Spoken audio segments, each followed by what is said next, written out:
Welcome to the Friends and Rivals podcast. I Like, like do it we so have far. to? Oh, Well, that yeah. was a stretch. Okay. No, do we have to tell our names anymore? Or, I mean, we're I'm 147 episodes in. I'm comfortable with not Yeah, that's Yeah, if fine. that's what they your if know that's who the what your fuck direction we is. are. They know who the fuck we are by now. You can say, Tom, Nick, Bill, Steve's Yeah, MIA. just get right to it. Get I right feel to so it. formal when I I'm like saying it. my name. Let's Yeah. give it a shot. All Ugh, right. So let me so drink this Ryan thing. comes up. Welcome to the Friends and Rivals podcast. I could do that. Ladies and gentlemen, boys and girls, cats and dogs, even some Living Flyer together, fans. mass hysteria. All right. I don't know. I still don't know what the fuck I'm going to say. Fuck it, we're doing it live. All right. Welcome to the Friends and Rivals podcast. This is number one. No, that's not good. I don't like that. Nope. Not at all. Not at all. This is episode 147. Nope. Hate that too. Those 8 syllables were terrible. They were offered. There was no flow to it. I have to find a flow that comes off of Ryan saying, "Welcome to the Friends and Rivals podcast." Yeah, like a welcome back or hey. Yeah, you need to start a catchphrase. Yeah, it's a good start a catchphrase. What do you Like like? like Bo knows goals. I mean, where the hell has that been, Nick? That I'm was pretty like sure I've genius. been using things like that, but you just ignore me, so it's fine. But no, but that's the one. That's what you've been All right, looking for. Maybe all you right. start it. Maybe you start it with knock yourself out.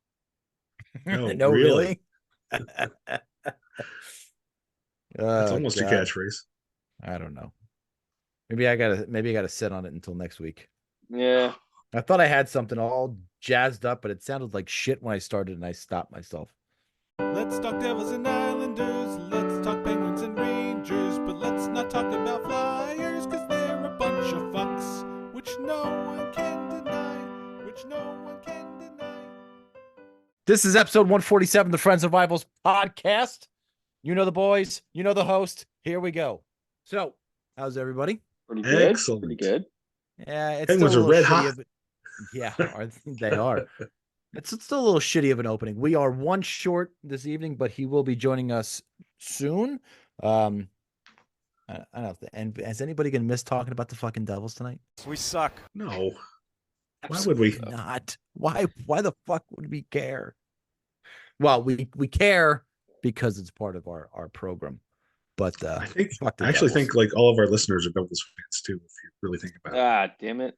They That really, sucks. really are. It's no. Alex is a Ranger fan, but he's also Okay. a Cowboy. He's also a Cowboys fan, which Hmm. Yuck. they're offsetting facts, Let's I guess. not think about that part of it. Yeah, I like that idea better. So we can't get to agenda item number one because Steve's not here. So we'll table that. But I do want to bring up a couple of things around the NHL that happened in this past week. But most notably, the GM meetings are happening right now in West Palm Beach, Florida. And a couple of things that I heard that they were discussing. One was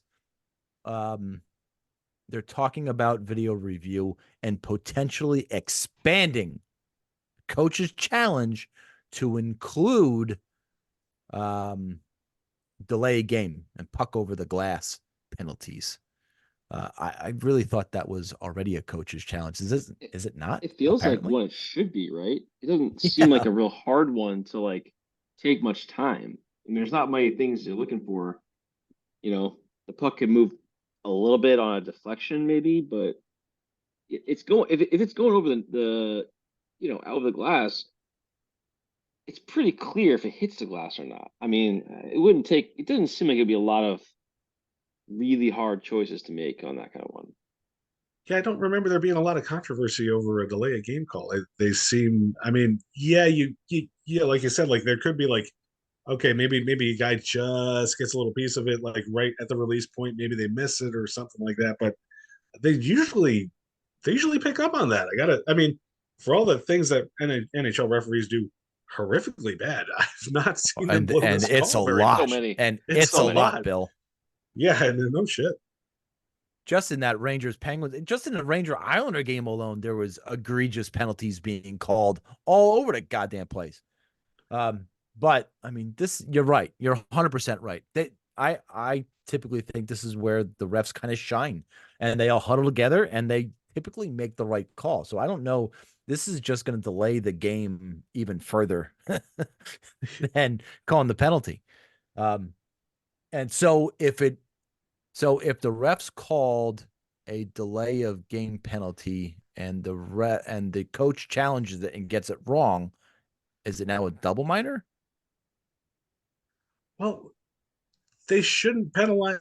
I don't think that's one that you want to penalize the coach for questioning, because Yeah, but it's a hard it's a hard one to. but in all coaches challenge, if you get it wrong, it's a delay game penalty on you. I think, but it's like, but it's hard. It's hard to know sometimes. I mean, I guess if you're talking about a scenario where they want to review it, it's going to be hard to know whether or not, like, maybe there was a little bit of a deflection. How would a coach have a better view of that than the referee? Like, just get this one right. It's all Just get this instant one replay. right. I mean, They I don't know. they got instant replay guys sitting upstairs just watching the game, and as soon as the whistle blows or something, they're on that replay. Do they have like special links to get to those camera angles? Maybe, I don't know, but it seems like after a goal is scored and it's subjective. Take for instance Vegas Devils game. I think it was last night where I didn't really think it was a kick by Mercer, but then they challenged it for goaltender interference. So it got reviewed for a kicking motion, got determined that it was a good goal, but then Cassidy challenged the fact that it was goaltender interference. So there's a lot going on there. And if he got it wrong, it would have been a power play for the Devils. So I guess this falls into the same lines. If they're going to delay the game even further and they get the challenge wrong, it's now a double minor, or could be a potential double minor. So I think you changed my mind. Yeah, you're right. I think since they got people like reviewing this stuff, that they should be confident enough about it to put that penalty on the line. But it is amazing. This is the best aspect of the referees that we can fucking talk about. It's so sad.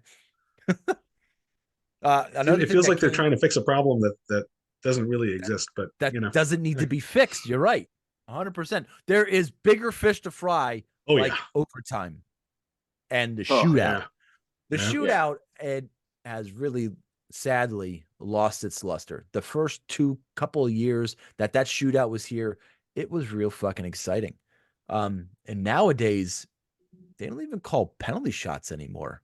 So I don't really get why they don't. Like, there was a Ranger game. I can't remember which game it was, but it was within the past couple of weeks, where there was 3 separate incidents where the refs could have called a penalty shot. And the guys were clear cut behind the defenseman and they got penalized. So I don't understand why they're not calling as many penalty shots. Maybe that's a topic for another day. But when the shootout first came out, it was so exciting. The Marek Malik days and all that stuff back in the mid 2000s, to where it really brought some excitement to the game. It has really lost its luster, and the shootout is just, I don't know. It seems like a silly way to decide a hockey game. It's like a baseball game going to extra innings, and both teams get 1 out in the 10th inning. And if they don't score a run, they go to a home run derby. Right. And, one of the most exciting things in sports, was always the penalty shot, like, because it happened out of nowhere and everything, all eyes on the player and, the goalie, just like, when you're watching like game in the bottom of the ninth and baseball, it's down to 2 guys. It's really. But really, like, you're watching this one thing happen, and like everything is focused on it. It's awesome, ton of pressure. But we trivialized that with the shootout, and it was fun for, like you said, a couple of seasons, but it loses its appeal real quick. And to be honest, looking at it now, it's like being, I don't know how many years now. We like 9, 10 years, 12 years. What year was it that we started this? More than that? Well, it's almost 20. 2000, 20 years? 2005, pal. Yeah. Jesus, 20 2005. years almost. It's crazy. It was And coming. It it's was coming out of that lockout after the yeah. Lightning Flames Stanley Cup So final. it's been such a long time we haven't had draws. It's kind of bizarre. Now I think about our ties. We used to go win lost tie and that was it. And Yeah. we don't have that. And it's for a long time. It's been so long. Like there's kids that are like people that have watching hockey have never even heard of the concept of a draw. And it's like, yeah, that was a thing for a long time. And not only that, but the 3-on-3, that is not really hockey. It's just like you're deciding games in two aspects that are not hockey. 3-on-3 Especially how it's exciting. evolved. Yeah, it's. I Yeah. mean, well, I think it was exciting. I think it was exciting, and now they've started. Oh, we're gonna skate the puck back. We're gonna Right. skate the puck backwards. It's all about possession. Like one team possesses the puck for 2 minutes, gets one scoring chance, goes the other way. I mean, it's Yeah. not as exciting as it was when it started. I Right, agree. You right. get it. You get a good puck possession team, and it could be really boring. But on the flip side of that, it could be really fucking exciting. However, I do agree, and this was going to be my point, that 3-on-3 is eventually going to lose its luster, and it's going to be this another gimmick that the NHL is doing, so the game can't end in a tie. Yes, the game can end in a tie, by the way, and it had ended in a tie for so long. Look at football. Football, we've had more ties in football in the past 10 years than I remember in my entire life growing up. I don't remember seems seeing like there's a tie in A football. couple every season. Yeah. Yeah. So basketball, there is no tie, and they just there's no play the point game until they comparing fucking that. win. Yeah. No, I know, but I'm comparing the overtimes and Yeah. even Major League Baseball in extra innings. They play 162 games. They're playing every day. Granted, it's not as physically demanding as hockey or as football is. However, 5-on-5, I mean, it should be playoff rules all the time. And if you have a back-to-back and you go to overtime the night before, I kind of don't know what to tell you. I mean, I think that's the only way to satisfy everybody, to shut everybody up, to get rid of all these gimmicks and just go 5-on-5 overtime, sudden death. And I like. I agree. I also never, since this whole time, this last almost 20 years, don't like the 3-point game. Don't like how they pull an extra point out of their ass just because the game goes into overtime. And I want to, I don't like ties, but I am, I would prefer obviously a winner and a loser, but if all else fails, I mean, I would go back to a tie before, 1 point each before handing out an extra point just because two teams go to overtime. Yeah. If I think that if makes we sense. did, yeah, but if we did go to something like that where it was 5-on-5 sudden death, would the point system matter anymore? Then I think the point system changes. I think it's just wins and losses at that point, don't you think? So think so. the entire point system is nullified. Yeah, you don't have to do that. You could just give a third point to the winner, and then that's it. You don't have to do points. Both teams get What's the value of the point, Nick? It's just, and you're right. You don't need to. It's just a way to track stats and make it easier for teams No, to but catch up. That it'd be like the overtime losses NBA and, saying, okay, like, the Knicks and Bulls brings them up a little tied at the end of the fourth quarter. Yeah. Each team gets a point, and now they're going to go to the overtime for the extra point. You're going to overtime for 2 points. You're going for both Right. points. You don't get nothing if you lose. You could just say it that way and say there's no overtime point, and then you just split it if you don't score at the end of overtime, and that's like the final whistle. So there's there's never a third point. You just always 2 points no matter what. But that means you just basically getting to overtime has no advantage. So it's just you got to win, which is, I guess, you know what? That's not a bad way to go. Maybe that's a good way of doing it. It's simplistic. However, I think back to the history of the NHL. The point system has been around for how long? I mean, I'm only 91, 92 in the NHL, so maybe it's a question more for Bill. Has the point system been around forever in the NHL? When did it start? I mean, my whole life. I would have to go back and see if there was a time before they did overtimes or ties or whatever. But the whole reason to have 2 points was because the tie was 1 point. I mean, otherwise, what why it's completely arbitrary that you get 2 points for a win. Yeah, it's it's distracting to see the timer come up. But but you're right. It is interesting. I need to go back and maybe I should have done more show prep. I didn't think the conversation was going to go this way, but I want to see and take a look at when the point system actually started in the NHL, because there's no other league who has ever done such a thing to have a point system. And if they Yeah, because nullify, just if go they by record, nullify, because ties yeah, are not it's really a concern for everybody else. right. But I don't know if we'll ever get that though, because the NHL on the play is so physically demanding that's what they're afraid of. I mean, take a look at the Rangers' schedule this week, and we're going to talk about this at nauseum, right? They had 5 games in 8 days and 2 back-to-backs in the same week. Can you imagine if 2 of those games went to overtime? They would have been Brutal. they would have been in worse shape than they already are, obviously. And it would have been a lot more taxing on them. So I think they're going to have to try and protect the players, and I think the NHLPA and the union is going to would have a big problem with that. So there's got to be probably another solution. And lastly, Saturday in the NHL. If you were a fan of hockey on Saturday was your fucking day. At noon, it started with Sabres, Red Wings.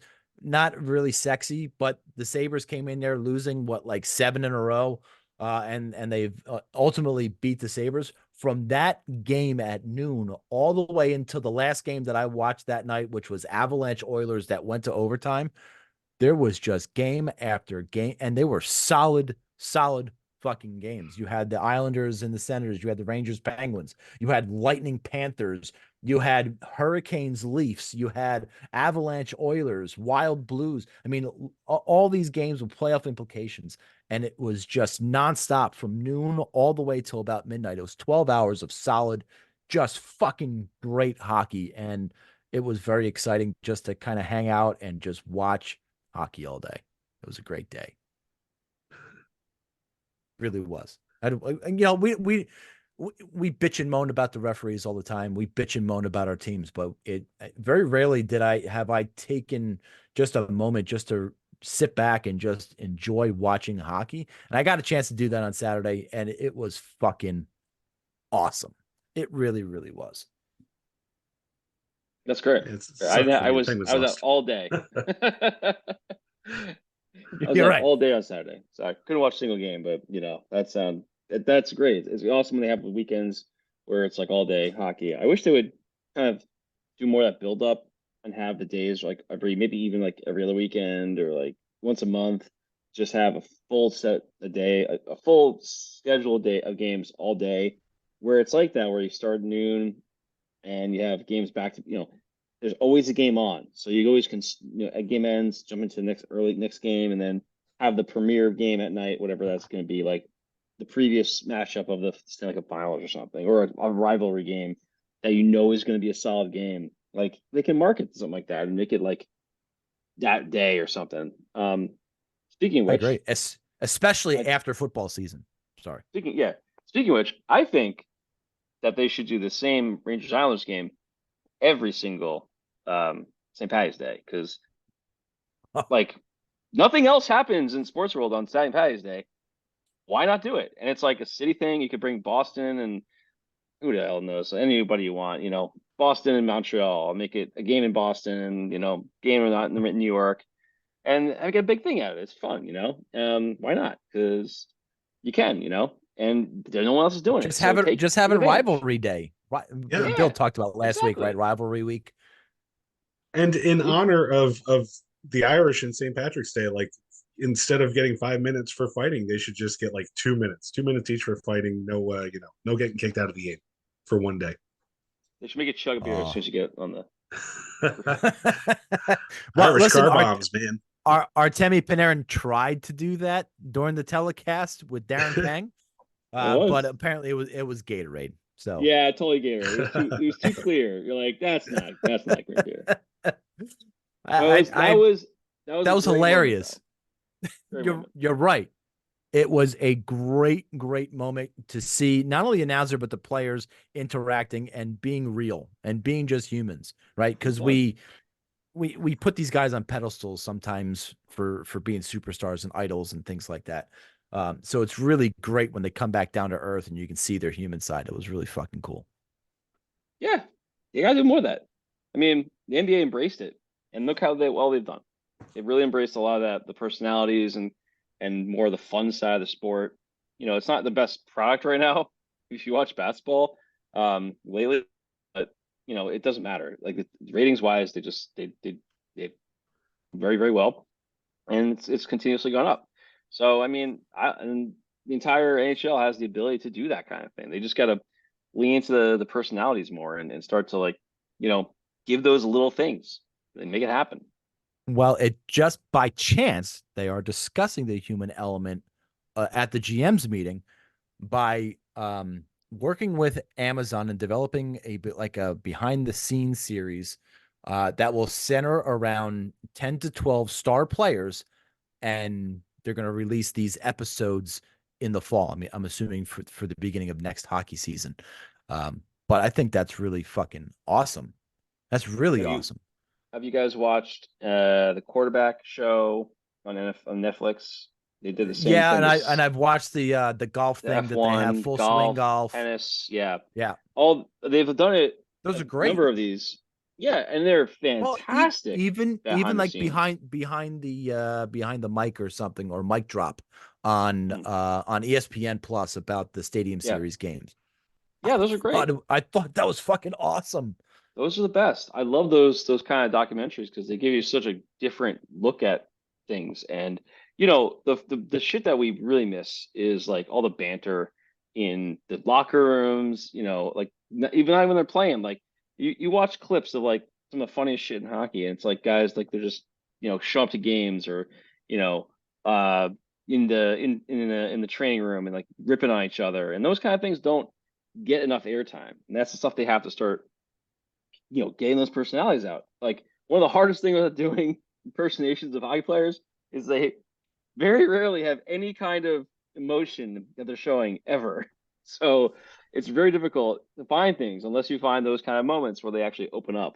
And that's actually the best kind of stuff to watch. And that's, you know, that's why those certain guys like the Roenics and like, you know, Kucherov when he's drunk or, you know, um, Just Kucherov all day, every day. Just go there. Kucherov, yeah, exactly. You didn't have to say when are you drunk. You just Brizgalov, you know, like those guys that just keep talking. You're like, keep talking. Get this guy in front of a microphone all the time. Let him just say whatever the hell he wants, and it's gonna be amazing. You gotta do more of that. all right. So I'm all for So it. so um and wrong answers only for this. Who are going to be the 10 to 12 stars that they're going to focus on for next year? This is Rampy. actually Well, actually, He's you're that's an right. I mean, idea. That's a right, pretty good listen, one. the guy didn't play in the game versus the Islanders on Sunday, but they talked about him in the pregame, and they had an entire in-game segment talking about Matt Rempe when he was still suspended. He wasn't even playing, Yeah. and they could do nothing but talk about this guy. He's like So- hockey's Linsanity. Yeah, you're 100% right. They were talking about Lynn. Man, that's really funny. They've been talking about just that, and you know, does Rempe mania, you know, equal Linsanity that they had? Rempe mania is Breaking T has a Rempe mania shirt in the style of the Hulk Hogan lettering, which is really great. If he sticks around a little bit, I might actually go and buy that. But I don't think Matt Rembe is a wrong answer, Bill. I think he's potentially could be one of the guys that they would look at. 100%. I might have screwed that one up then, but yeah, I mean, just that he's, you know, has practically no NHL experience, but is such like a big story. Right. But now if you said Chad Ruedel, now that would be hilarious. No, they're definitely gonna do. I think they'll definitely ask Bedard, and they'll definitely ask. Yeah, McDavid. McDavid will get asked. Crosby will probably get asked. Crosby He's will like get asked. the veteran, you know, and he's great. They got to get him on because he's like at the end of his tail end of his career, and he's probably now opening up and saying all cool shit, and you probably get a lot of good things out of him. They really should do, if they don't get him, they should do Gino, because he'd be funny as shit to listen to also, or Ovechkin, somebody like of that ilk, the older guys that just are going to say These definitely weird aren't shit. wrong answers. No, these are definitely people who are definitely gonna be part of it. And I think Marchand Hopefully. would definitely be Marchand a guy would be that they good. would go after. I He'd know. probably go after.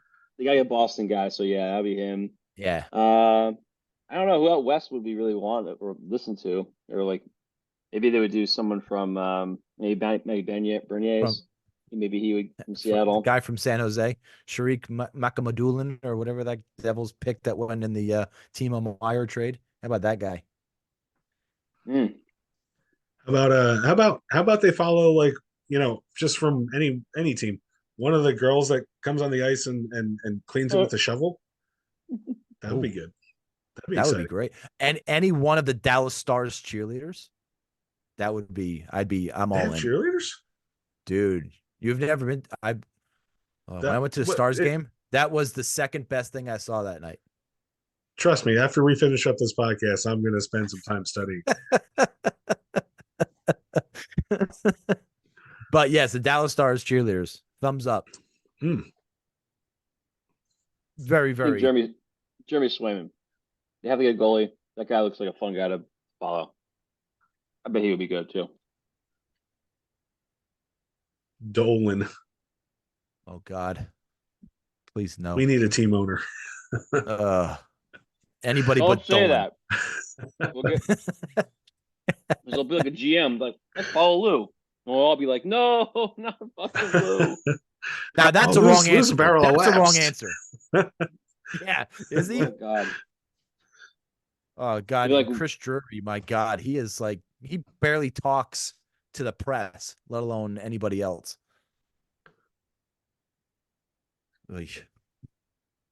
But listen, all this stuff, I love the fact that they're discussing that's a GM's meeting. I think it's great, and I can't wait to watch next year, because if it turns out anything like Nick was talking about, and the behind the scenes with the players of Formula One or the full swing golf or the quarterback thing, if it's anything like that, I think the NHL has a hit on their hands, and it's about fucking time they've done something like this, because you see all these great programs, right? You see the Jordan documentary, which was awesome.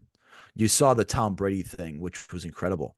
Why haven't they done something on Gretzky or even Crosby or Ovechkin? Why haven't they done something like that, a multi-part series, especially with Gretzky? I mean, all the championships, all the MVPs, he can go fucking year by year, just like Brady did. Is it because hockey isn't sexy enough? Hockey wouldn't sell like that? They could do something like, they should start to think outside the box. Like they have, like, for instance, here's an idea. They could go and talk to Barstool and be like, hey, we want to tap into a younger crowd. And Barstool has, they have what's his name? Whitney and Biz. They can vouch for them, get them in, get them in the door. And, it would work because it's a major sport. They would love to promote major sport with their brand, obviously. And it would be a win-win. They could get a whole behind the scenes, their production company. Like, do something like that. Hold on. Did you see any of that shit show golf video that they recently made? It was Whitney and Biz versus Avery and E from Entourage. So it was a golf foursome, and they were playing against each other. And just Avery and E back and forth was hilarious to begin with. And add the other two knuckleheads in there. It was it had really a lot of good funny moments. Really did. Was but Avery you're 100% right. You're 100% right. You can tap into those young people just by them. They're the number one hockey show, period. Yeah. Right now. Go for it. Just let them do it, man. And it's not even hard. Just go up to them and go, hey, we want to do this with you guys.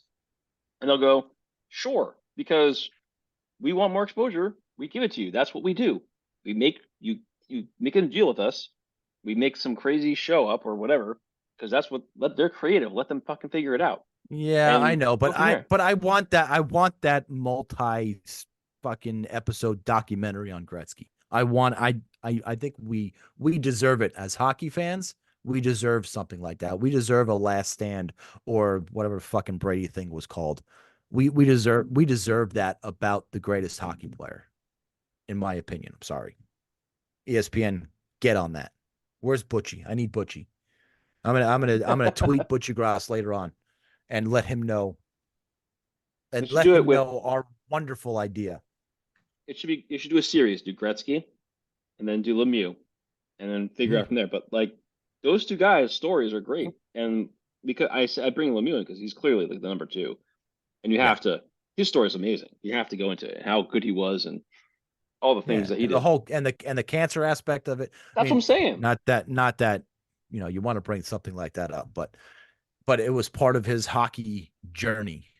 Mm-hmm. So right, and that makes it a big story, a good story. When you can tell his comeback. I mean, that's a pretty amazing game when he came back and played, and place was electric, all that stuff. So those kind of things are great for TV, man. Well, that's it for our tight 45 tonight. Oh. We will. Wait, really? That's okay. I'm done. That's fine with me. No, that was segment 1. Stephen Wojtowicz. No, we changed. No, we're not introducing. No, we're not doing that anymore. We change it all up tonight. You're so behind the. What happened? Oh my goodness! What happened to you? Sorry. All right. Well, welcome to the program. Bill, it is your time. You have a wager for Steve. The floor is yours. I have a wager to propose. So tomorrow or today, when this comes out, Tuesday, the 19th, the Devils are playing the Penguins. And so here's my wager proposal. Whoever wins that game, if our team wins that game, then the person whose team won has to come on this podcast next week and talk about how his team has a legitimate chance of making the playoffs. Okay, deal. It's gonna be fucking you. So start writing now. Dream on. It's gonna be you. Oh, dream on, because the Devils have actually beaten the Penguins 6 times in a row. I'm setting you up. Doesn't matter. I watched them play the last 2 games. It doesn't matter. We'll see. So the bet's on. It's on. That's it. We can move on. We can move on in our tight 45. That was quick. I know we talked about timing and everything. We just blew that out of the water in the first segment. So let's take a ride of the Metro. Sponsored. We haven't even done that yet. Nestle Quick.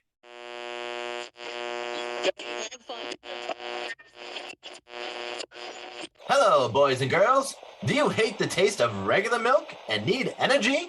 Try Nestle Quick. 1 sip and you can feel the energy in your muscles.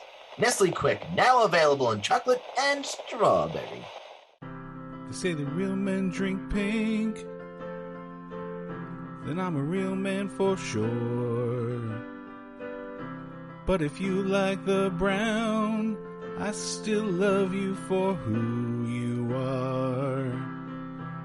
Because it's time for acceptance of everyone, all preference. We're all quick on the inside anyway. Nestle Quick, it does the trick.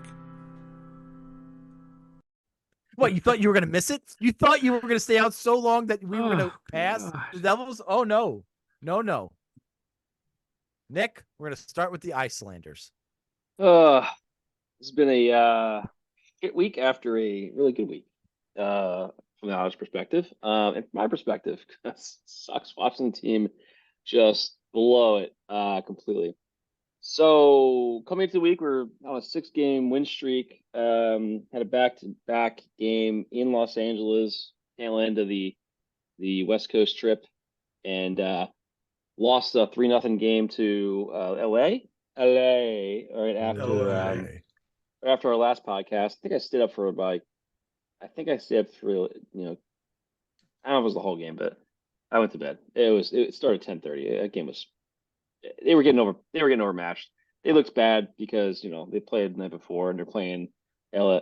LA is pretty good, and so it was not a good game. They couldn't keep that momentum going of having 13 goals in 2 games because they followed up with 2 games of 0 goals. So I mean, pretty much killed the average of their 4 games scoring there.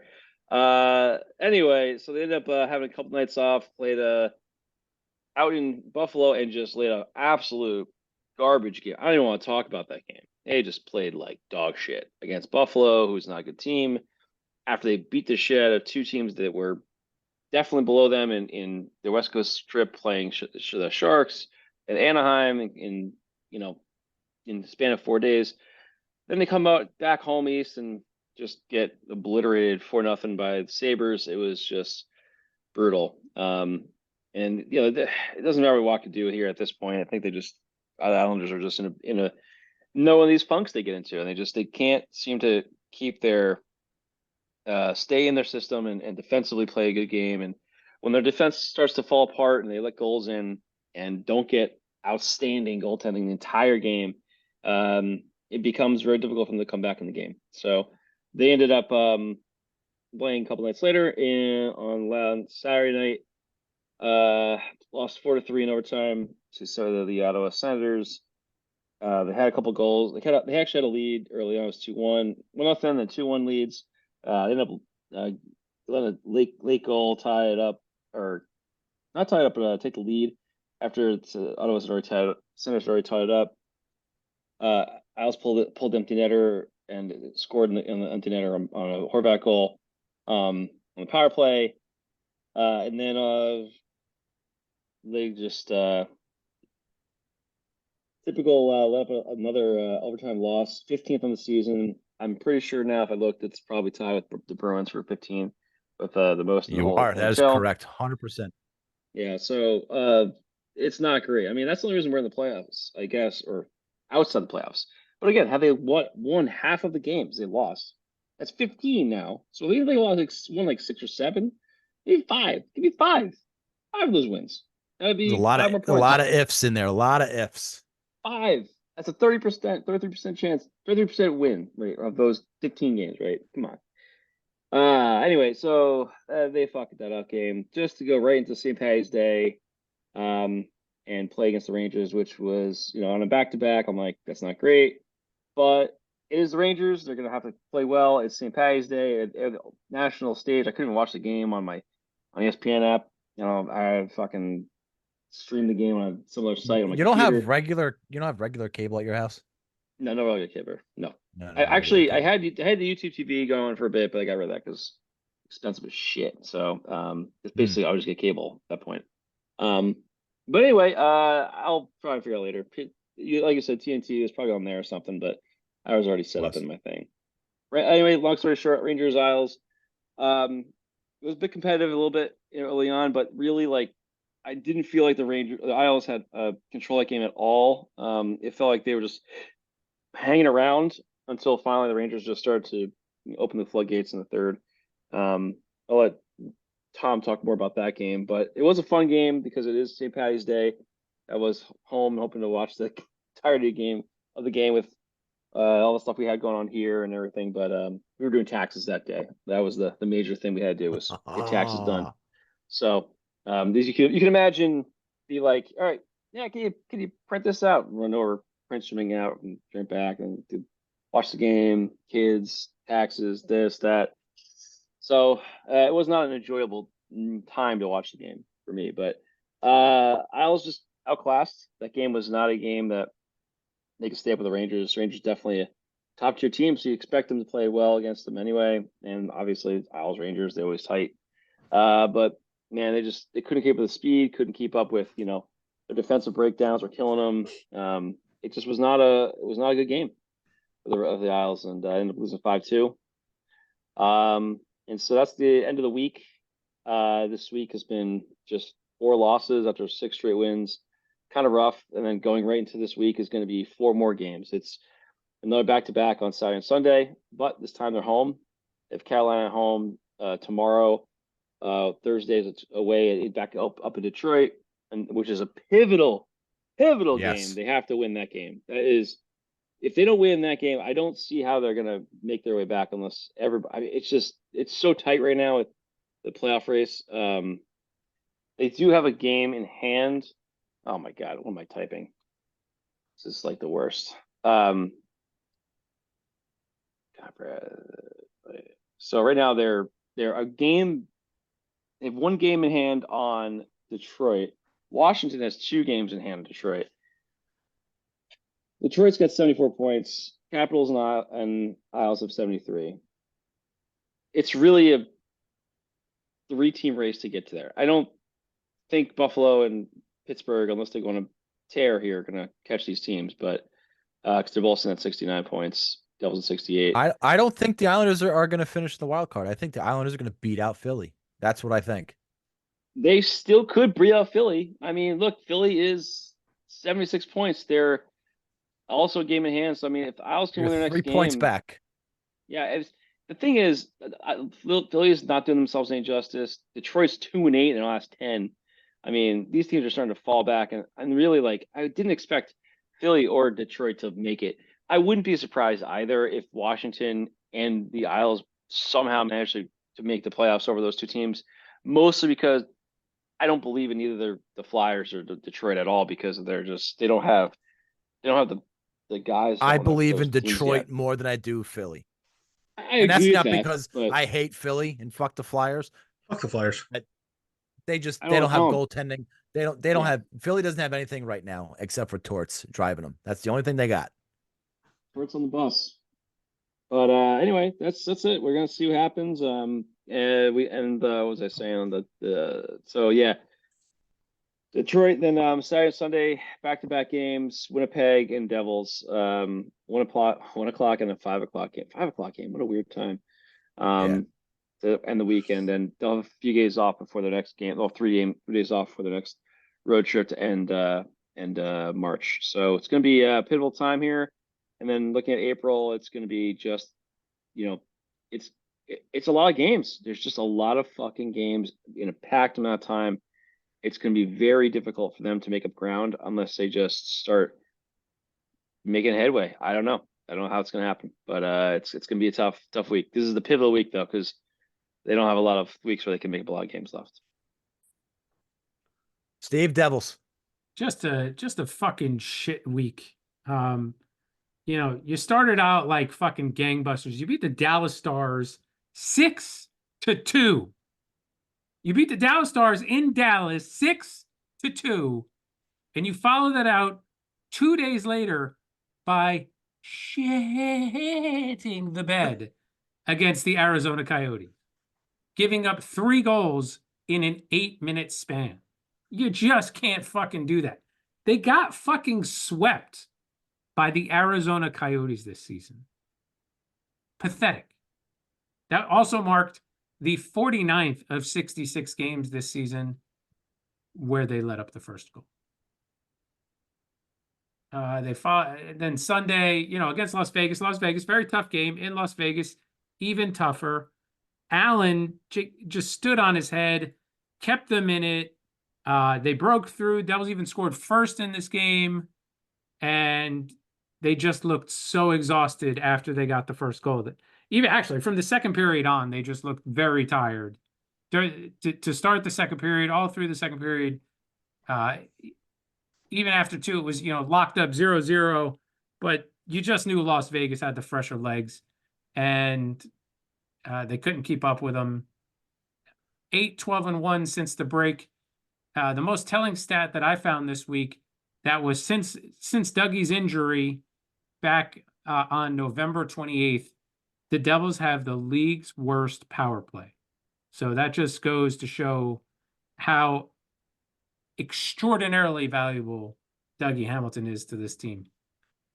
This week upcoming, as Bill mentioned, Tuesday versus Pittsburgh, Thursday versus Winnipeg, Saturday versus Ottawa at home at 7 o'clock, which is why there's the weird 5 o'clock start on Sunday against the Islanders.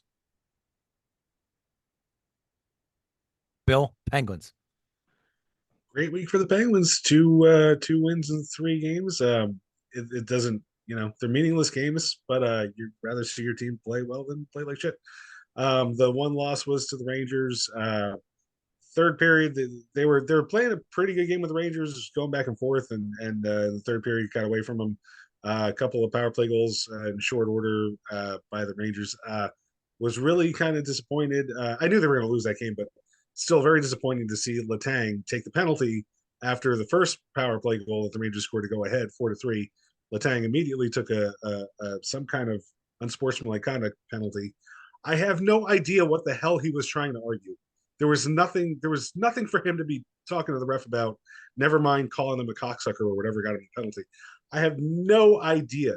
It was just irresponsible, not a veteran move, and it took the Penguins out of the rest of that game. The Rangers scored on the next power play again, and it was over. Then Detroit came in. Detroit looked terrible. Detroit just looked terrible. I can't say yay. The Penguins were awesome. Detroit just came in and stunk up the joint. But win's a win. I'll take it. It's been interesting to have this perspective on the Penguins right now, where it's more about seeing how the young guys develop. There are a couple of young guys sprinkled in here. We've got Valtteri Puustinen who's getting a chance to play. Some second and third line minutes and is doing well. John Ludwig on defense is picking up his game. He's a guy who made his debut earlier in the season by knocking himself out on a hit. I forget who he hit in Nashville, but he gave himself a concussion. So it was not a great debut, but playing stronger now. And then Michael Bunting, not a young guy, slightly younger than Gensel was. He's kind of moved in, not specifically to Gensel's spot on Crosby's wing. They have tried him with Crosby's wing, but he's been kind of shuffling between Malkin and Crosby, playing the wing for them. And he's played really well. And he got a compliment from Coach Sullivan, who compared his game to Patrick Hornquist. So he is kind of a different element of a player than the Penguins have had in a long time, probably since Hornquist, where he scored 2 goals with the Penguins so far that have traveled like a total of 4 feet, the two of them combined. So he's getting into that dirty area. He's getting under people's skin, and so it's been good. It's been a good start for him so far. And then Drew O'Connor, another of the younger guys, has also been getting time on the wing with Crosby in the first few lines, and has been productive. So yeah, it's kind of just like a look and see. It's an opportunity for these guys who are bringing some energy to this team that was just fucking dead, and hopefully they'll just keep that going to close out the season. So tomorrow, Penguins Devils on Tuesday. And then I won't go over the rest of their, it's irrelevant. They play they're just playing games against whoever, and I just hope the young guys do well, and that's all I'm watching for at this point. I can't wait till you talk about how they're mathematically still in the playoff race next year when you lose your bet. I can't wait. I think that was really a stupid bet on your part. They've lost 6 in a row to the Devils. It doesn't matter what the Devils are doing. The Devils own their asses. But we'll see. Wait, where's the games in New Jersey? Yeah. Correct. Yeah, it doesn't matter. Okay. So let's turn to your first place New York Rangers, who last week just had one hell of a scheduled week. 5 games in 8 days and 8 games in 13 games if you go across the 2 weeks. 2 back-to-backs in the same week is almost unheard of, but yet here we were. They beat the Devils on Monday night 3-1 at MSG. We talked about that last week, and then they go on the back-to-back on Tuesday night down to Carolina to play the Hurricanes and Jake Gensel's first game as a Carolina Hurricane. Adam Fox scores with 8 seconds left in the first period, and that was it. Igor was stellar. Defensively, the Rangers were just on point all night. Zach Jones filling in for Trouba was outstanding in the game. Not only defensively, but stepping up with a lot of needed offensive jump when the Rangers were kind of running out of gas kind of later in the second and in the third periods. He was really a catalyst to get them back offensively and show some speed. It was the first of 2 back-to-backs in the week, as I mentioned before. With the win, it brought their record to 10-1 in those games this season. Igor posted his 3rd shutout of the season. A huge win against the number 2 team in the Metro, and an emotional boost heading into the rest of the week for sure. Then they play Tampa on Thursday evening. And the Rangers really had a dominant first period, scoring 2 goals from Panarin and Schneider. And Igor was solid again. And you're thinking, man, you have just all positive vibes. Then in the second period, Tampa kind of established their physical game. And I've said it all year that the Rangers have such a big problem against teams that play them physically. And the Rangers are missing probably their 2 most, they were missing their 2 most physical players in Rempe and in Trouba. When Trouba being injured and Rempe suspended. But by the end of the second period, Tampa had tied the game. The Rangers got a little bit of life when Roslovic scored at the beginning of the 3rd period, but then it was the Braden Point show for the rest of the game. He had 6 points in the game, 3 goals and 3 assists. That handed the Rangers a regulation loss, 6-3. Was very happy my son had a band thing that night, so I didn't have to go and watch that game. But the Rangers play a Pittsburgh team at 3 p.m. on Saturday. As Bill alluded to, it was a pretty good game for the Penguins and a really terrible defensive game for the Rangers. And they held the lead 3-2 at the end of the first period. Goals by Kakko, Fox, and Panarin.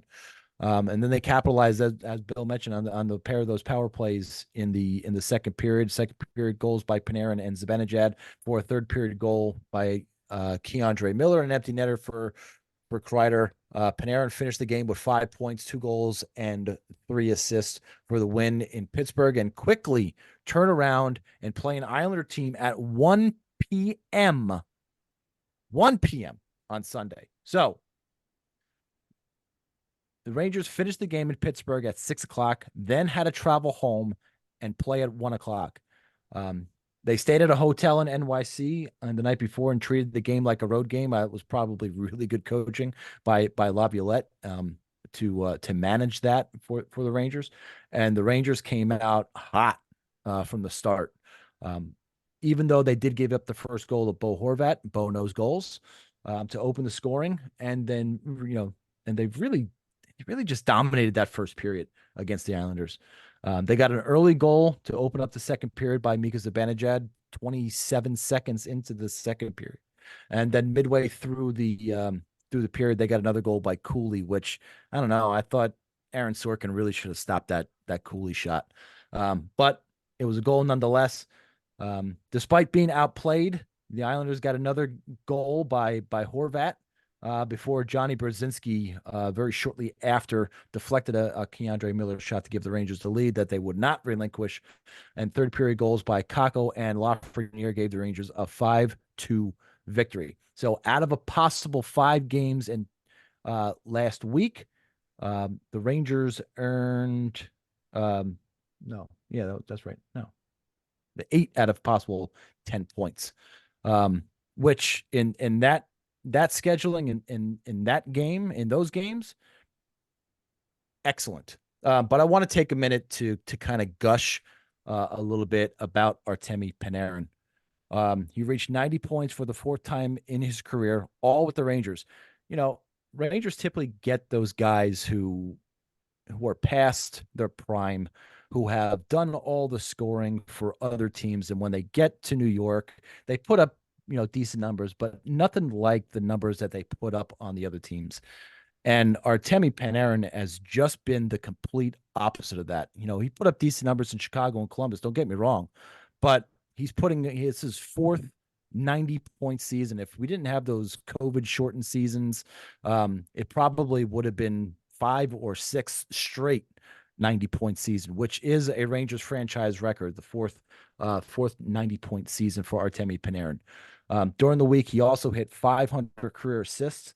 It's the 3rd fastest active player to reach that milestone. McDavid and Crosby being the other ones who beat him by like 100 games. It's ridiculous. how good those other players are. He leads the Rangers in just about every offensive category, 38 goals, 56 assists, 94 points. He is the NHL leader in points by an undrafted player who are active. He's also 7th on that list all time in points per game. So Artemi Panarin is already putting up quite a lot of numbers in a little bit of time, being an undrafted player and also playing in New York and putting up the numbers that he has been putting up in New York. He should get Hart votes this year, but I don't think has a chance with Matthews and what he's doing, with McDavid just being McDavid, and then you have McKinnon out in Colorado. I think those are your 3 Hart finalists, but you have to tip the cap and you have to put Artemi Panarin in that conversation with those guys because he has been nothing short of a superstar this season. This week, the Rangers got games against the Winnipeg Jets on Tuesday evening, at Boston Thursday night, and a pretty important game, a pivotal game against the Florida Panthers at home on Saturday night. That's a must win for the Rangers to show not only the Panthers themselves and the league that they're serious. These 3 games is Now it's time for Trivia with Bill. Yeah. Now this is the wrong Bill. Thank you. Okay, who was the 2004 NHL Rookie of the Year? 2004? 2004. Sidney Crosby. Nope. No, it was before Ovechkin, Crosby, and all those guys. That was the year before Ovechkin lockout. was B on the multiple Phil choice, Kessel. and that is incorrect. Yeah. Not Phil Kessel. Kessel. Not Phil Kessel. Hot dog. Not Phil Kessel. Was this a goalie? If we didn't, I think it was. Rick now I gotta look that DiPietro. up. it definitely was not Rick DiPietro. If we didn't talk about this guy in like the past 2 weeks, I probably would have said Joe Thornton. No, But no, he not played in the Joe. 90s. But he Yeah, he played in the did. 90s. Yeah, this was a goalie, by the way. Yeah. I think I know the answer, but I'm not gonna say it. We'll say it. No, let's get this show Say on it. the road. Is this was it Andrew Raycroft? That's the guy. Yeah. Nice job, Andrew Nick. Raycroft. Wow. I'll How never, about ever, that? ever use that piece of trivia ever again. Impressive. Andrew Raycroft. Wowzers. That is I impressive. remembered he was the Rookie of the Year one year, and I'm like, could it be this year? Could this be the one? It had to be before the lockout because everything after lockout was Crosby, Ovechkin, and everybody else since then. So Yeah, Cool. I don't think I would have gotten that. No, not in a million Not- years. No. it's Not tough even one. if No, you maybe- told me maybe. the team. Yeah, it was Boston, right? Am I supposed to answer that? Why would the trivia book say? How many more questions in this stupid fucking trivia book? I think we got like 3 more. Like Good Jesus 2? Christ. Andrew No, Raycroft. April 1st. April Let's Fools is see. a new one for Was Bill. it, Yeah, Boston. Yeah. it was Boston? It was Exactly. Boston, right? Did he go? Did he go to Toronto? He went to Toronto. He went to Colorado. He went to Vancouver. He went to Dallas. He went to Hockey Milano Russell. This poor fucking guy. All right. Okay. All right. Money Talks with Nick. Money, it's a gas. Grab that cash with both hands and make a stash. New puck, give a fuck, and daydream. Think I'll buy me a hockey team. Fucking great. We have 2 screens now with Nick, so I'm intrigued. I'm confused. All right, Is he boys. sharing? Are we sharing? told you. Ooh. I told you I'd have What the spreadsheets. hell is going on? We have spreadsheets. I told you I had spreadsheets. I was reading this great thing, and it made me kind of think about this today. Was Start the timer.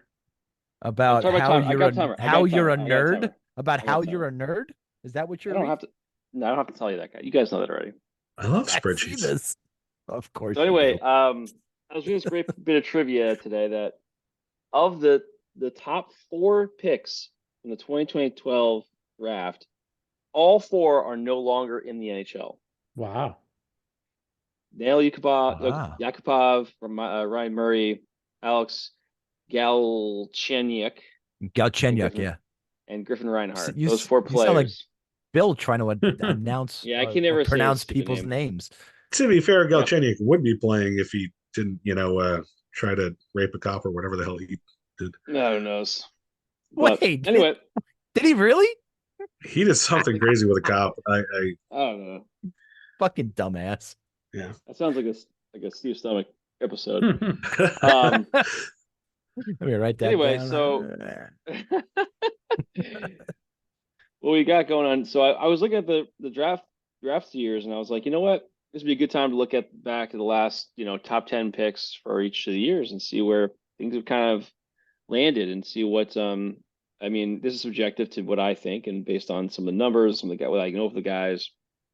And so I came up with going through each of the years and looking at 2012. There was 5 actually of the top 10 guys that are no longer in the NHL. Tampa's pick, Slater Kokakov. He only played till about 2022. But that was pretty much a big dud of a draft. By the way, Morgan Riley and Hampus Lindholm, only the 2 kind of like really good players from that. I would say, I put those guys in like all-star kind of positions. I would say Dumba and Trouba, the other 2 guys that are close. I am offended that Trouba's not a star on this list. I'm offended. I don't have him. Of course you are. I don't have him there. I don't have him in that regard. For sure. But going through this was a lot of fun, looking at a lot of the guys from different years.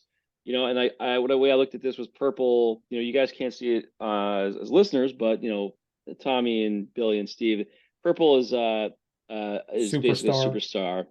Yeah, and then I have orange as the generational talent. Is clearly Connor McDavid is above everybody here. And then it goes green, and then it goes yellow. Wait. You didn't put McKinnon as generational? I didn't, because I don't think he is in that same position spot. By definition, there can only be one in the generation. You can only have one. Yeah.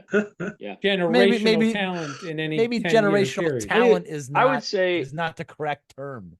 I would say it's rare. Like I would say, like Crosby and Ovechkin are. I would put them both as generational. Well, wait. talent. Now scroll up. No! You give that to a generational talent. Let's scroll up. I'm ready to make one choice. Scroll up so we can see Connor's numbers and McKinnon's numbers.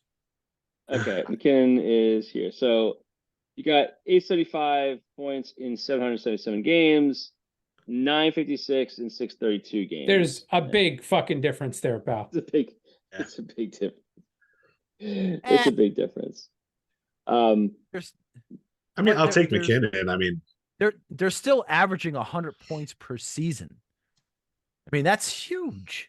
Whether it's 112 versus 100, it's 12 points. I get it. But still, you're averaging 100 points a season is fucking incredible. It's generational, if you will. Okay. Well, this is my list, so fuck yeah. If you ever learn how to use Excel like Nick does, really, you can make your own list. I could do this. So if you look at 2013, obviously 2 very good players, McKinnon and Barkov. I think I have them above the rest here. I think Lindholm and Monahan. Of course, he's got the fucking Islander highlighted. They may not be really the same spot now, but I think Horvat definitely worthy of the All-Star kind of spot. Yeah, of course. Yeah, sure. I highlight, but Jacob Trouba is not, right? Yeah, I get it. That's great, Nick. That's awesome. Seth Jones is negative 119. Is quite a negative number. He's not played on good teams, man. He does have a lot of points. You don't have Darnell Nurse highlighted, we notice. I don't think Darnell's very good, to be honest. If I'm being real honest with you guys. I'm with you on that one, 100%.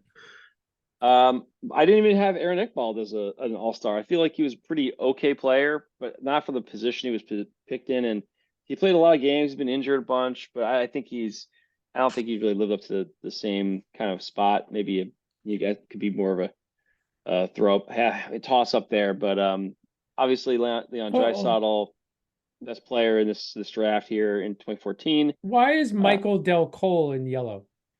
Del Cole, Burton, because he's an Islander. are all players that no longer are in the NHL. So they're all players okay. that were That's big what busts. the yellow is. Okay. Yeah, yellows. Ah. These guys are no longer in the NHL. So these are not only busts, but they're not in the NHL Top anymore. 10 busts. Yeah, like that's. Yeah, this is all top 10. These are all top 10 players, right? You can't miss in the top 10. This is exactly why they're And then there's guys that you could say these like certain guys are busts, like Hayden Fleury. Obviously not great pick there, but I didn't pick out all the busts. I wanted to say, hey, these guys are out of the NHL. Yeah. They are not there.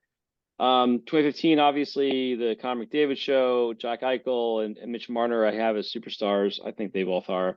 If Eichel wasn't hurt as much as he's been, is this neck problems, he have definitely a lot more games played and more points. But Mitch Marner, I mean, that guy's I think he's just he kind of is on a team that's very offensive. I think that guy's very talented. He clearly is like a superstar like player. Watching him play and on and off the ice, I think he deserves that spot. A bunch of decent players here. You got Werenski, Meyer, Kovarov, Hannafin. All I think are really good players. I think Timo could really elevate himself over time, but he's played on such shit teams. Yeah. I don't think I can't see it yet. Maybe he will grow into that spot. And obviously Mika Rattanen, he's been pretty fucking good. Austin Matthews in 2016, a slew of good players here. Laine, Pierre-Luc Dubois, Matthew Tkachuk, Clayton Keller, Sergachev. You got this guy from Vancouver, Oli Julevi. He picked 5th overall. He played 41 games in NHL. He hasn't played since 2022. Holy cow. Butchering that guy's fucking name. Oy. They missed horrendously though. That's Look at awful. this. Yeah, I mean, Edmonton picked Pool Party, and they missed really badly too. But I mean, this is like just brutal. Did you Pool call party? it pool party? Pool Party. Yeah. Fuck, that's phenomenal. I love it. I didn't make that one. That one's I've stolen that one before. That's a someone good else. Jesse Puljujarvi. 2017, Nico Hischier. Wow, what a pick over Nolan Patrick. Devil's Yeah, I Advocate, mean there was great guy. and there was Yeesh. debate. There was Debate. debate. There was Big serious debate when that was going on. Yeah, big time. The only other guy that didn't really make this is Elias Anderson. Obviously not in the NHL. What a gem of a fucking pick yeah. that was. But like, but mean, when we did trade him to the Los Angeles Kings, who we got in return, Will Cooley. So there you go. Okay, there you go. But look at this, man. Like Nico and Nolan were the two guys that were the big two. But look at this.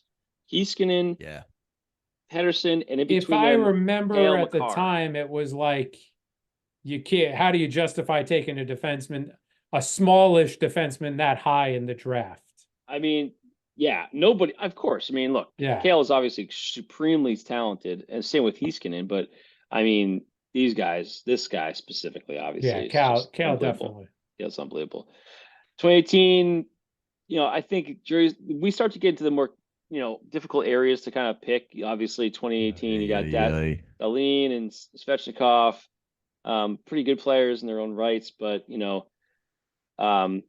Tkachuk, he's pretty good. Quinn Hughes, I think, is the best of the bunch here. I think he's already established himself as a bona fide superstar. His abilities are unbelievable. Kratsov is out of the NHL currently. I mean, another gem. Another gem. Edmonton with I put Evan Bouchard in here. I think he's really started coming on this year. But we'll see. We'll see if that one really pans out. Jack Hughes, obviously in 2019, I think he's a superstar. I've said a number of times here. You got Snyder and Cousins from Red Wings and Sabres, Zegras, Anaheim. Then it gets obviously murky. You got 2020. You got Lafreniere and Stützle, who's probably going to be the best guy of this draft, in the top 10 at least. Yeah, but a lot of these guys are 23 going on 24 for next year. This is when you're going to see what these guys are going to be. Right. Even the guys in 2020, 21, 22, we don't know what those guys are yet. Yep, we don't know. This is 2021. Now you're starting to see guys. You get to the point where this is like the first guy in the top 10 that hasn't played a game yet in the NHL, and Tyler Boucher, I guess. Even 2022. Look at like last year's top pick overall. He's got 46 points in 106 games in Juraj Slafkovsky, but I mean, I don't know if he's really that going to be. I don't know what he is right now. Hard to say if he's going to turn into a legit star or not. I mean, he's still a young kid. He only got picked number last year. Nemec, obviously Cooley, Shane Wright probably dropped, probably been dropped. Who knows if he picks it up? Cutter Gauthier, he's on a different team. Who knows, man? I don't know what that guy's gonna. Who knows what that guy's gonna do? Who knows? And then lastly, I got 2023. I think Connor Bedard is next generational player. I really do. That guy is. Ooh. He is unbelievably talented, and he's putting up points per game. I looked it up. I mean, it's hard to compare him and McDavid because it's just hard to compare two guys that are just very, very good all the time. Everyone plays a little differently. But McDavid and him, point per game players, basically. Very, very similar numbers they put up as 18-year-olds on terrible teams. And I'm thinking this kid could very, very possibly, be the next big thing. He looks like it, man. He looks and talks like it. I'm thinking it's going to happen. I don't disagree with you. I just really am concerned about his size. And you already see this year he lost some games due to a broken jaw and stuff like that. So I'm nervous about Bedard and his size, but talent wise, there's no question. There's no question. Crosby. I'm a little nervous about Bedard. Bedard's mother. She kind of gets around. that bothers me a little, but he's a good player. Yeah, I think Leo Carlson and Fantinelli, these guys are awesome. They're probably going to be elevated to stars, maybe superstars one day. And it's too early, obviously, to tell. But these three of the guys are the only guys playing in the top 10 in the NHL so far this year. And they've been obviously all very outstanding. So this leads me to the last thing, which is I kind of did a quick chart here showing what I looked at and kind of looked at this information. And, I got two guys at the top of the list in the top 10 that, obviously generational talent, 2023, 2015. Almost 10 years apart. I think it's, I don't think there's too many times it happens. Close enough. Remember, this is only top 10 players in the draft, right?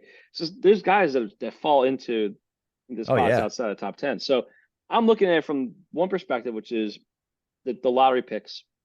And what's really, really interesting, you look at these teams, if we sort by let's sort by the teams, right? Anaheim, a lot of not great team, not a great franchise right now. Arizona, Buffalo, Calgary, Carolina. These teams not winning anything. Chicago is just back in here the first time in quite some time after having obviously winning 3 cups in span of 5-6 years they had.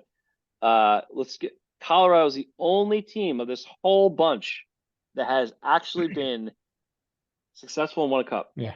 In this entire list here up since 2012. Columbus, Dallas, Edmonton, and they hit home runs. And they hit home runs with all 3 of their picks. Yep. They did.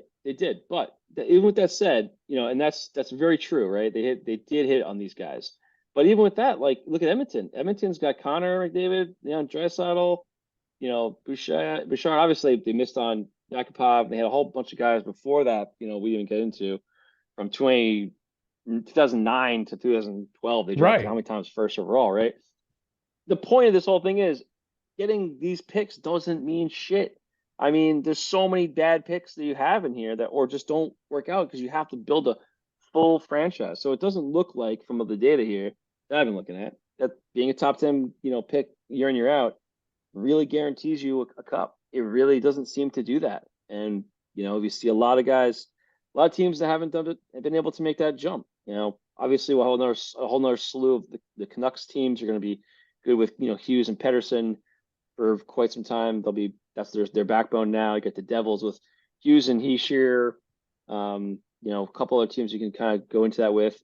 Obviously Chicago's going to have a high pick again this year coming in and we'll see what they get. But I think what would be interesting is if you've gone back to do this from the year 2000 to 2012 or 2011, whatever was the first year. Maybe this would be a part 2. And we'll take a look at those teams that drafted and see what transpired in the 2000s. Then you're getting look at Chicago, look at the Penguins, look at those and the Red Wings, and look at those teams and how they drafted and did it equate into championships? Because I think with some of these teams, we're getting into those years where we need to see some results. Right. And with Yeah. Edmonton, with Vancouver, with New Jersey, even the Rangers just scratching the surface right now, I think you're starting to see those teams be good teams. All of these teams right now, with the exception of Montreal and maybe Columbus, and Anaheim and Arizona, Buffalo, well, half your fucking list, I think are getting into the point where they're really good teams and just scratching the surface on what they can do in the playoffs. Yep, I agree. You got quite a few teams here like that could do that. Toronto and Vancouver specifically, they are the big teams, man. They have year in year out. They should be in play of deep runs. Edmonton, deep runs. They should be. I mean, those are the teams that should be doing every time. So we'll see. Maybe part two next That's week. an amazing list. That's an amazing list. Yeah, it's fun. Nice Fun to job, do. nerd. It was but it was a discussion I never knew I needed to have. I needed to have that discussion. That was great. I don't know why I needed it, but it was good. All right, let's go to this date in Steve's stomach. Oh, that feels better. Brought to you by Coca-Cola Zero Sugar. Right here, we're saving calories. Round here, we all look so lean. Round here, we enjoy Coke Zero, but sacrifice flavor, no. Round here, Coke Zero's the way to go. This one's going to bring us to the year of our Lord 2023. All the way back. Goodness. My goodness. Please go to May 31st. May 31st was a Wednesday. It was the Sean O'Hara golf outing for 2023. Breakfast was a granola bar and a Coke Zero 20-ounce. Lunch was a cheeseburger and a Milky Way with Diet Coke. Dinner, we had some ribs, we had some fried chicken, we had some potatoes, and we had diet soda, and there was some ice cream, I'm sure, for dessert, whether it be an ice cream sandwich or an ice cream Wait. sundae or an ice cream. Wait. I gave you the wrong day. Sorry, I looked at the wrong one. Please go to July 19th. This motherfucker. My apologies. My apologies. Whoops. July Nobody wants to 19th see- was Nobody also wants to see a a butter Wednesday. incident. Breakfast was a sesame seed bagel with butter and a Coke Zero 20-ounce. So Grilled gross. chicken Caesar salad from Wawa for lunch with the 20-ounce Coke Zero. Dinner was chicken and mushrooms, Trader Joe's, frozen, throw it in the microwave, heat it up for 2 minutes. And then had a little dessert, a nice little Kit Kat ice cream cone. Tom, why did you pick Wednesday, July 19th in the year 2023? Fucking starving. We got any Kit Kat ice cream cones? Oh, Jesus they're Christ, that amazing. sounds They're amazing. amazing. Holy crap. Well, obviously, that was the day that a Burger King assistant manager was arrested for serving customers fries from the trash can. Oh, The assistant manager of a South Carolina Nah. Burger King has been arrested after she allegedly served customers Allegedly. French fries. Oh, I like your shirt. That's a good one. After she served French fries to customers that have been in the trash can, police said.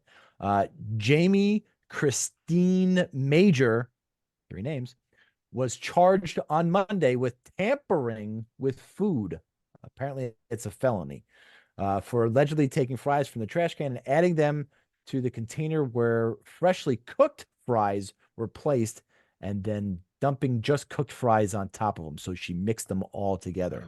Well, doesn't that negate them? Doesn't that the new fries negate the fries that have been in the garbage can? No. Doesn't. No. That's just it. Gross. I'm asking for a friend. Billy. No. The Union Police Department responded to a report to reported disturbance at the fast food joint on July 9th. At the scene, they found 2 women screaming at restaurant staff, threatening them and using profanity. When the women refused to calm down, right? Because when you tell a woman to calm down, what does she normally works do? all the time. Yeah. That never works. Calm down officers' request. They were both arrested and charged with disorderly conduct, police told the outlet. 2 days later, Burger King headquarters called the police and told them that Major had been serving fries from the trash can. Oh, you got ratted out by a corporate. A warrant was issued for her arrest after the investigation. If convicted, she could face up to 20 years in prison. What? That's not enough. 20 years in prison. A judge had set her bond at $20,000. She remained in custody at Union County Detention Center as of Tuesday, the state reported. Time's a creep. Time is a weirdo. Where does he come up with the shit? It's so disgusting. Wow. You know what's odd 20 years. is if somebody didn't see this person do that, you would never know the difference between a fresh Burger King French fry and a garbage can Burger King French fry. You wouldn't know the difference. Yeah. They're all I trash. haven't gotten French fries at Burger King. Good God. But I had to be a teenager. can we get back to the sex stuff? What? You're not. Well, did she come or what? I don't like this fast food deluge that you've gone into. Well, I want to see if she got charged. 20 years. I need an update on this. Come on. 2023. Well, it's 2023. They probably haven't had the trial. No, yeah, yet. it hasn't. No, there's no trial yet. Shit's It was legal system's all backed up. No, Yeah, you're probably 18 right. months. No updates. Son of a bitch. But can you imagine what are you in for? I serve somebody fries out of a garbage can. From Burger King. McDonald's, right? No, Burger King. That's when she gets punched. At prison, she could work in the commissary. Somebody would be like, we didn't even know Burger King still served fries. McDonald's 1, Wendy's 2, right? Is there any debate? Wendy's 1. Just fast food joints. You can't put like fucking Five Guys and shit. I'll tell you, I got this is going to be a hot take, because it's very controversial. I think KFC has the best French fries out there. Really? KFC's not potato wedges. Okay, because they're not fries. These are French fries. These are legit seasoned French fries. I think they're better than both. Huh. I don't think I've had them from there ever. They're yeah. I would honestly, seriously love for you guys to go to a KFC, get some fries, and just give me your honest opinion.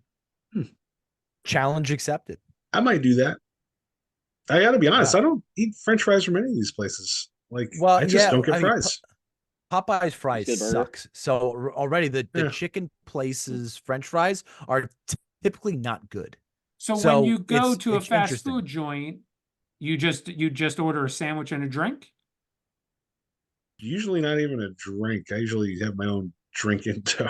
Usually just get a sandwich. Oh my God. Yeah. I don't necessarily finish the fries. I'm not a sides guy anyway. What? You don't finish the fries? I don't finish the fries, and I'm on my diet now, so I do. When I get a meal, I eat everything that I get because there's a caloric value to it, so I eat everything. But before that, I don't know if I'd finish the fries. If you didn't eat your fries before that, why do you need to be on a fucking diet? Well, because it's a long story. It's a long intrigued story. Though. I'm intrigued by the statement about the KFC fries. I want. Yes. Don't just shit on them because I said they're good. I want honest opinions. I would never do that. Out of all the places, I honestly think Shake Shack's crinkle cut for me could be the best. No. Could be the best. They're thick, they're fluffy in the middle, they're crunchy on Only the outside. they're only if they fluffy, got cheese they're on top of fucking them. great. Yeah, cheese. Only if Once you they get- got once that you have cheese the on top. once you have the Agreed. toppings, they're good. Even by themselves, Nah. they're stellar. Nah. I wouldn't put them better than Wendy's or McDonald's. Listen, McDonald's, I don't know. They're starting to go down. But that's I see declining. now. I think They're declining. Wendy's is better than McDonald's. Well, Wendy's are thicker, and for all the same reason I They're just more said like real about. fries, though. You know, Wendy's are more fry-like. They're not like McDonald's. Are always been the thin. Yeah. You know, it's like all salt anyway. It's like, you know, get the flavor you get from them. But like a thick, like crinkle cut or like a straight cut, like the Wendy's ones. Those are my opinion the best fries you Yeah. can make. But Also, Got it. very easy to do in the air fryer. yeah, Well, we had Chick-fil-A tonight, and the waffle All right, fries well, were congratulations. fantastic. I had They were fucking fantastic. Olive Garden. So those it were my was a favorite for a contest? while. But I got off of those. I Not found anymore. their sweet and spicy sriracha dipping sauce, and I Mhm. put it on the spicy chicken sandwich. Holy shit, was it stellar.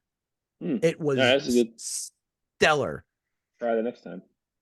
Yeah, I didn't even know that they had a sweet and spicy sriracha dipping sauce. I'm typically a Polynesian sauce guy, but That's that's Ben. Ben gets your exact order. Spicy chicken sandwich with Polynesian sauce. Ben's got talent. That's why. That's why. All right. Well, I think that's going to do it for us this evening. Thanks to Steve for joining us in the last 5 minutes of the program. No, I mean, I've been on for a fucking hour. You've been on for the Type 45. I've been on for a fucking hour, so I don't want to hear it. That's true. No, 55 minutes you've been on.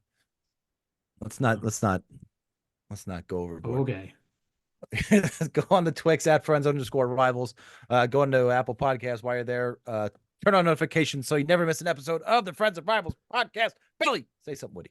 I promise this is going to be quick, but I've just got some ideas now that we're gonna wrap up with trivia with Bill. I wanted to maybe each week's just kick off one idea for like what I'm going to replace that with. So since the overthrow of Gaddafi in 2011, I've been kind of following the geopolitical developments in the Middle East, and so I've become really interested in that. So I'm just saying, like, I'm interested in North Africa, and what I want to maybe do is something called Libya with Turn it Bill. off. Turn it off. Turn it off. He just stepped all over the terrible fucking punchline you were eventually getting to. He sure did. Awful. Do you want to try it again? Just the punchline. Libya. Shut with up! Bill. Nobody cares. Oh, my friends and rivals. Flyers fuck, flyers fuck, flyers fuck.